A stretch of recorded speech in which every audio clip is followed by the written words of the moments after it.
There are moments in life when you feel as if your feet are planted in the same spot, no matter how hard you try to move forward. You promise yourself that this time will be different, that you won't fall for the same situation, the same reaction, the same emotional trap. Yet somehow, you end up reliving the same story again. It's not because you're weak or incapable. It's because the mind repeats whatever feels familiar, even when familiarity hurts. Change doesn't begin with a sudden burst of motivation. It begins with a deeper understanding of why you keep returning to the same mistakes. This video exists to guide you through that understanding, not with vague inspiration, but with practical mental tools rooted in clarity, discipline, and self-honesty. The Stoics never claimed that wisdom meant living perfectly. They believed wisdom meant learning faster, stumbling less, and recognizing patterns before they drag you into another cycle. Today, you will discover 5 powerful lessons.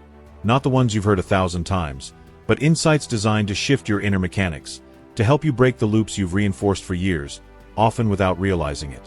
If you are tired of repeating behaviors you regret, tired of being pulled back by the same impulses, tired of watching your potential get diluted by old habits, then these lessons will serve as a turning point. And the first lesson begins exactly where true change starts, with the courage to interrupt yourself. The first lesson is, observe your decisions before you make them, not after they go wrong. Most people become aware of their mistakes only when the consequences hit. They look back and say, I knew I shouldn't have done that, but those realizations always come too late. The Stoic approach is the opposite, to become conscious before action, to catch the decision in the moment it's forming, and to see clearly what is pushing you toward it.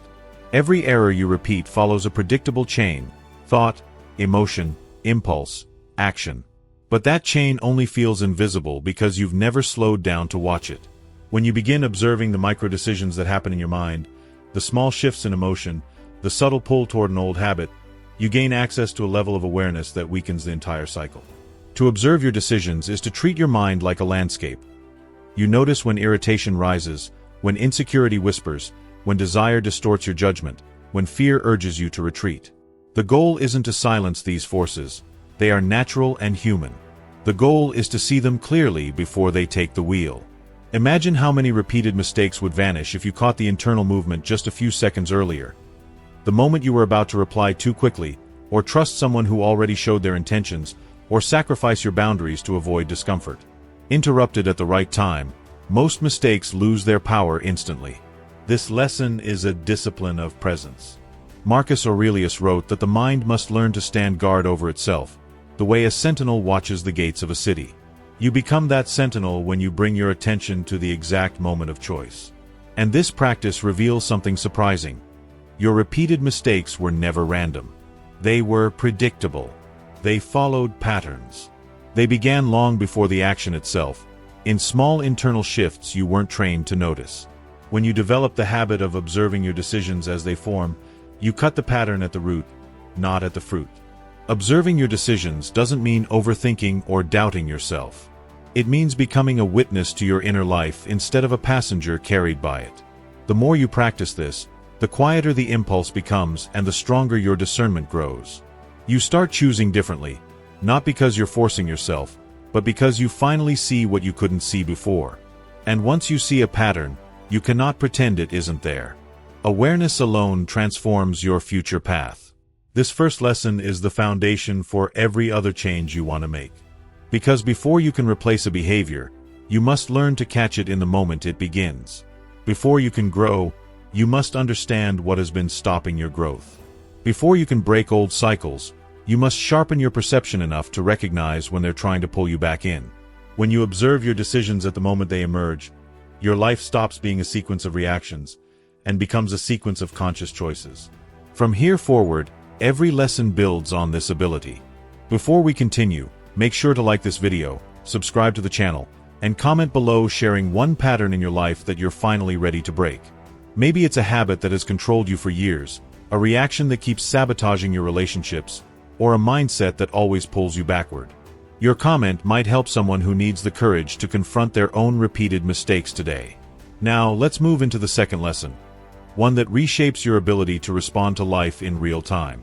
The second lesson is, stop negotiating with the behaviors that hurt you. Every repeated mistake has one thing in common. At some moment, you convince yourself that this time doesn't count. You soften your boundaries. You bend your rules. You rationalize what your wiser self already knows is a bad decision. You tell yourself it's just one more message, one more chance, one more distraction, one more day ignoring what needs to be done. The mind becomes a lawyer defending your impulses, turning excuses into justifications until you believe them. This internal negotiation is the seed of every mistake you've repeated. And while the negotiation feels harmless in the moment, it's the exact mechanism that reopens the door to old patterns you were trying to leave behind. Stoicism teaches that clarity is strength. And the moment you start bargaining with your lower habits, you lose clarity. The more you argue with a behavior that already proved destructive, the more power it gains. You give it space to re-enter your life. You allow it to disguise itself as something reasonable. But the truth is simple. Anything that has repeatedly drained your peace, weakened your discipline, or damaged your self-respect should not be negotiated with. It should be dismissed, decisively and immediately. Because when you negotiate with a harmful behavior, you give it oxygen. And what you feed grows. Humans fall into the same errors not because they lack knowledge but because they lack firmness. We think our boundaries should adjust to our moods. We think our standards should bend when we're lonely, tired, or stressed. But the moments when you are emotionally vulnerable are precisely the moments when your boundaries must be the strongest. If you only uphold your standards when you feel powerful and confident, then they are not standards, they are conveniences. And convenience never leads to growth. To stop negotiating with harmful behaviors, you need to become honest about what those behaviors cost you. Every time you repeat a mistake, you lose time, energy, dignity, or opportunity. The repetition doesn't just set you back. It keeps you living below the level of life you are capable of reaching. When you see the true cost, not the emotional comfort, not the temporary relief, but the long-term damage, you stop giving these habits a seat at the table. You stop persuading yourself to open the door. You stop telling stories that make weakness sound reasonable.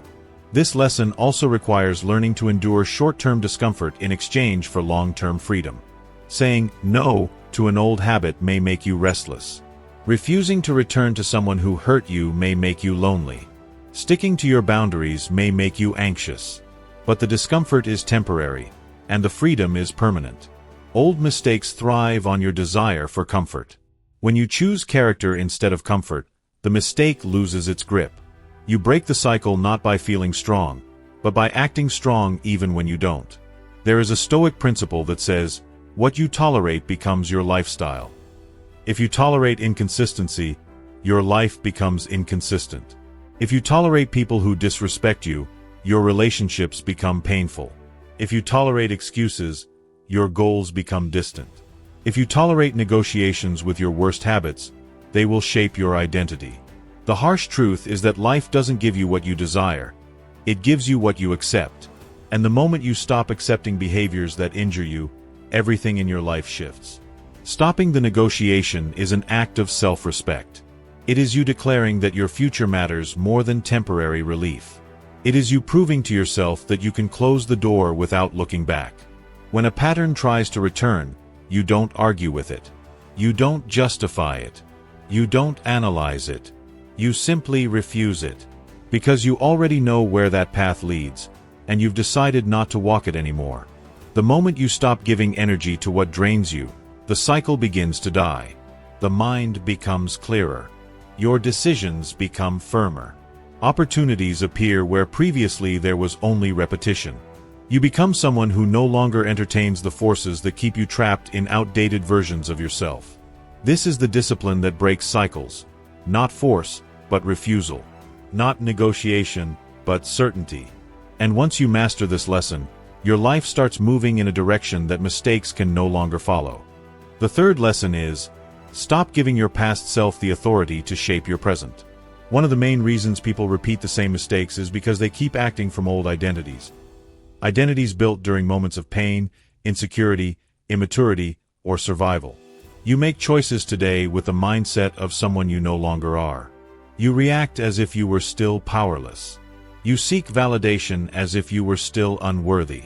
You fear change as if you were still fragile. Your past self becomes a quiet dictator controlling your present behavior. And as long as your present is controlled by outdated versions of you, the future cannot evolve. To break repeated mistakes, you must stop allowing who you used to be to decide who you are becoming. The past becomes a trap when you don't question the assumptions it left behind. Maybe you learned as a child that conflict is dangerous, so now you avoid every difficult conversation and repeatedly sabotage your relationships. Maybe you learned that affection must be earned, so you tolerate mistreatment and confusion just to feel chosen. Maybe you learned that failure makes you unlovable, so you never take risks that could move your life forward. These patterns are not logical. They are inherited. They were formed during moments when you didn't have the tools to understand what was happening. And because they once protected you, part of your mind believes they still do.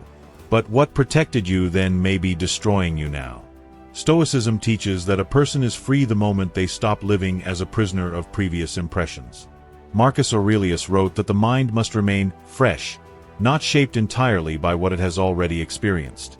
This is not about forgetting your past. It is about refusing to worship it. Your past can inform you, but it cannot command you unless you surrender your authority. When you cling to old interpretations of yourself, you continue reenacting the same choices, protecting the same wounds, and justifying the same behaviors that once made sense but now limit you. Breaking the cycle begins with challenging the stories your past has been telling you. Every repeated mistake has roots in an outdated identity. The person who keeps choosing the wrong partners may still believe they are unworthy of love. The person who keeps procrastinating may still believe they are incapable of discipline. The person who keeps returning to toxic environments may still believe they don't deserve peace. These beliefs feel real because they were real once. But they only survive because you have not updated them. When you begin questioning the origin of your reactions, why do I always give in? Why do I always apologize first? Why do I tolerate disrespect? What am I afraid will happen if I change? You uncover the outdated beliefs running your life behind the scenes. The moment you identify these beliefs, something powerful happens. Your current self begins to separate from your former self. You start realizing that the person you are today has more wisdom, more strength, more clarity, and more resources than the person who formed these habits years ago.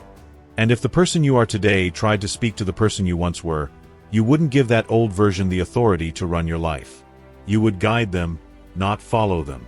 You would protect them, not obey them. You would teach them, not repeat their patterns. This shift in perspective is the beginning of true liberation. Another crucial element of this lesson is understanding that your brain prefers familiar pain over unfamiliar peace. It returns to old mistakes because they feel known. They feel safe in a distorted way. The mind finds comfort in repetition, even when repetition hurts, because repetition feels predictable. But predictable suffering is still suffering. The moment you decide that unfamiliar peace is worth more than familiar pain, you break the psychological loyalty you have unconsciously maintained to your past self. And when that loyalty dissolves, the cycle dissolves with it. To stop giving your past self authority, you must practice acting from your current clarity, not your old conditioning. You pause before reacting and ask yourself, is this choice coming from the person I am today, or the person I was when this pattern began? This single question exposes the truth instantly. If the choice comes from fear, insecurity, or scarcity, it's your past speaking. If it comes from integrity, self-respect, and vision, it's your present guiding you. The more you choose from your present identity, the weaker the past becomes. Eventually, what once controlled you becomes just a memory, something you remember, not something you obey. This lesson is not about rejecting your history. It is about reclaiming your authority. You cannot become your future self if you keep acting like your former self. You cannot break cycles if you keep protecting the beliefs that created them.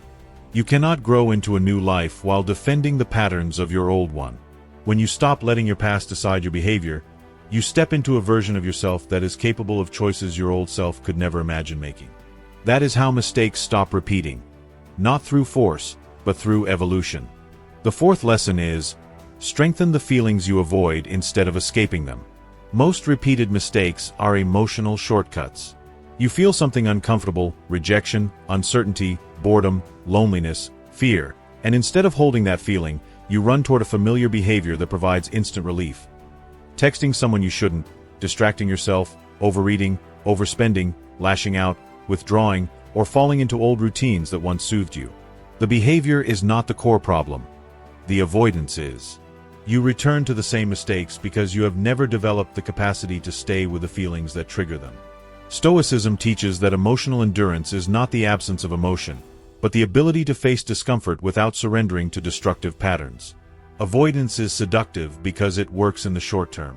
It numbs the anxiety, hides the insecurity, pauses the pain. But avoidance has a cost. The emotion you refuse to feel becomes stronger. The fear you dodge grows. The loneliness you escape expands. The uncertainty you resist becomes intimidating. And each time you avoid an emotion, you reinforce the belief that you cannot handle it. That belief becomes the silent engine behind your repeated mistakes. Instead of confronting the feeling, you chase the quickest escape, until the escape itself becomes a habit, and the habit becomes a cycle, and the cycle becomes your identity. The Stoics understood that emotional resilience is built the same way physical strength is built, through exposure, repetition, and discipline. Muscles don't grow when you avoid resistance. They grow when you face it steadily. The same is true of the inner life. If you cannot sit with discomfort, discomfort will rule you. If you cannot face fear, fear will push you toward impulsive choices. If you cannot feel loneliness, loneliness will drag you back to connections that drain you. If you cannot embrace uncertainty, uncertainty will keep you trapped in patterns that feel safe but stunt your growth. Feelings are not threats. They are signals.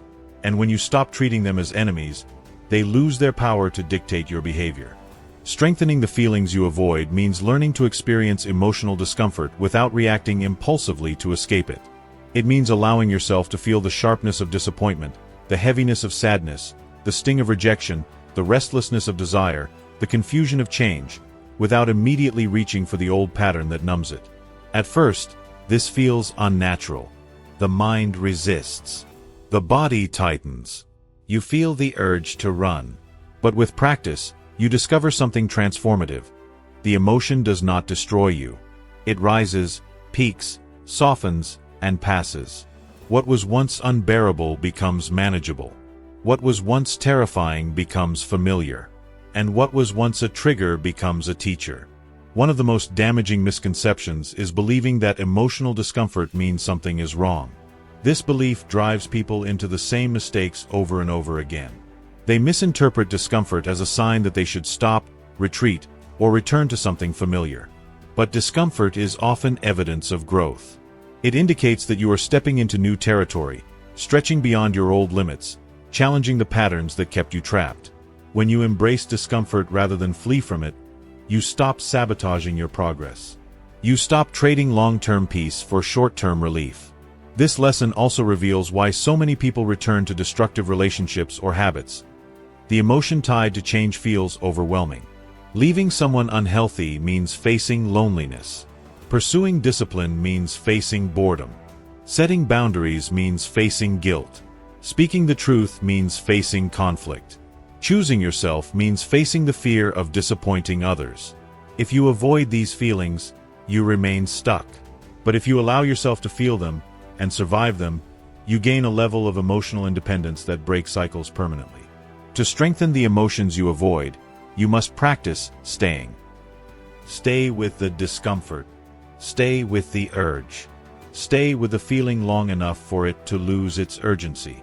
When you stay, you create space between feeling and action, a space where wisdom can grow.